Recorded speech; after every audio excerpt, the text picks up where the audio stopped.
આજે હું તમારી સાથે શેર કરવાની છે ગબગોટાની રેસીપી। તો આ રેસીપી તમે એન્ડ સુધી જરૂરથી જોજો, સ્કીપ બિલકુલ પણ નહીં કરતા। આ રેસીપી ખાવાની ખૂબ જ મજા આવે એવી છે। આ રેસીપી તમે નાના બાળકોને પણ ખવડાવી શકો છો અને મોટા વ્યક્તિ પણ ખાઈ શકે છે। બાળકને તમે લંચ બોક્સમાં પણ બનાવીને આપી શકો એવી આ એકદમ ટેસ્ટી એવી રેસીપી છે। બનાવવાનું સ્ટાર્ટ કરીએ। એક વાટકો રવો લીધેલો છે, 1 ગ્લાસ જેટલી છાશ લીધેલી છે। તો હવે એક મીડિયમ સાઇઝનું આપણે બાઉલ લઈશું, તેમાં આ રવો છે તે એડ કરી દઈશું અને આપણે છાશ જોતા પૂરતી જ એડ કરીશું।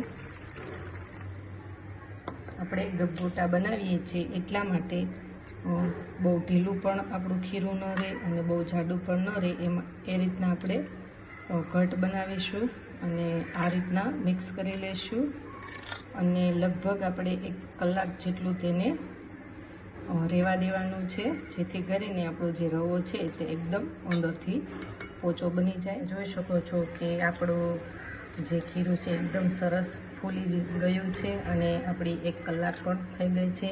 તેના માટેના મેં વેજીટેબલમાં ગાજર ખમણી લીધેલું છે, વટાણા લીધેલા છે, કોબી ખમણેલી છે, કાંદા લીધેલા છે અને 1 બટેટું નાનું ખમણી લીધેલું છે, આદુ અને મરચાંની પેસ્ટ કરેલી છે। તો હવે આ બધા જ વેજીટેબલ છે તેમાં આપણે એડ કરી દઈશું। બટેટું ખમણેલું છે તે એડ કરી દઈશું, કાંદા એડ કરી દઈશું, ગાજર ખમણેલું છે તે એડ કરી દઈશું, વટાણા એડ કરી દઈશું,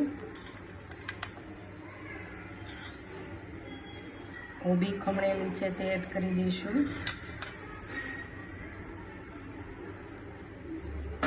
આદુ મરચાંની પેસ્ટ એડ કરી દઈશું। હવે બધું જ વેજીટેબલ છે તેને આપણે સારી રીતના મિક્સ કરી શકો છો કે આપણું જે વેજીટેબલ છે તે એકદમ સરસ મિક્સ થઈ ગયું છે। તો હવે સ્વાદ અનુસાર આપણે મીઠું એડ કરીશું,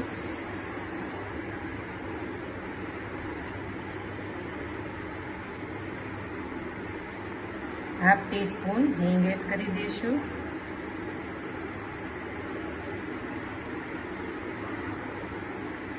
થોડો ગરમ મસાલો એડ કરી દઈશું। હવે તેને મિક્સ કરી લઈશું, તે બનાવવાનું સ્ટાર્ટ કરીશું। ગેસ ઓન કરીશું, આપણે ઢોસાની તવી મૂકીશું અને ગેસની ફ્લેમ છે તે આપણે મીડિયમ રાખીશું। તો હવે બધા જ બાઉલના ખાનામાં આપણે થોડું થોડું તેલ એડ કરીશું।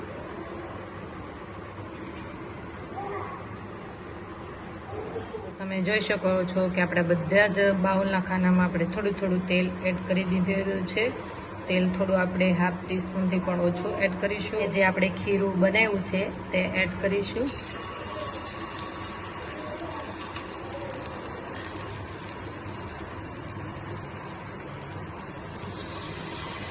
તમે જોઈ શકો છો કે આપણા બધા જ બાઉલમાં આપણે જે સ્ટફિંગ તૈયાર કરેલું છે તે ભરી દીધું છે।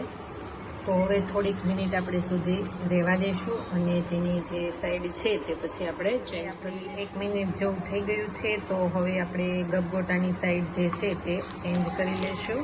તમે જોઈ શકો છો કે કેવા સરસ જે આપણા ગબગોટા છે તેનો રંગ બ્રાઉન કલરનો આવી ગયો છે। તો હવે બધા જ ગબગોટાની જે સાઈડ છે તે આપણે ચેન્જ કરી લઈશું। આ રીતના ચમચીના મદદથી આપણે સાઈડ જે છે તે ચેન્જ કરવાની છે। જે સાઈડ છે તે ચેન્જ થઈ ગઈ છે અને ફરીવાર તેને આપણે 1 મિનિટ સુધી કે આપણી જે 1 મિનિટ થઈ ગઈ છે અને આપણા ગબગોટા પણ એકદમ સરસ બની ગયા છે। તો હવે તેને આપણે એક પ્લેટમાં લઈ લઈશું। જોઈ શકો છો કે આપણી એકદમ ગબગોટાની રેસીપી છે તે સરસ મજાની રેડી થઈ ગઈ છે। તો મિત્રો આ રેસીપી ઘરે બનાવવાની એકવાર જરૂર ટ્રાય કરજો, ખૂબ જ ટેસ્ટી અને સ્વાદિષ્ટ એવી લાગશે। અને મિત્રો એક રિક્વેસ્ટ છે કે મારી ચેનલને હજુ સુધી તમે સબસ્ક્રાઈબ નથી કરી તો જલ્દીથી મારી ચેનલને સબસ્ક્રાઈબ કરજો, લાઈક કરજો, શેર કરજો અને મારા આવા જ નવા વિડીયોને જોવા માટે બેલ આઇકોન બટનને પ્રેસ કરજો। સુધીમાં આપણે હવે નવા વિડીયો સાથે ફરી મળીશું. Bye bye. Thank you for watching.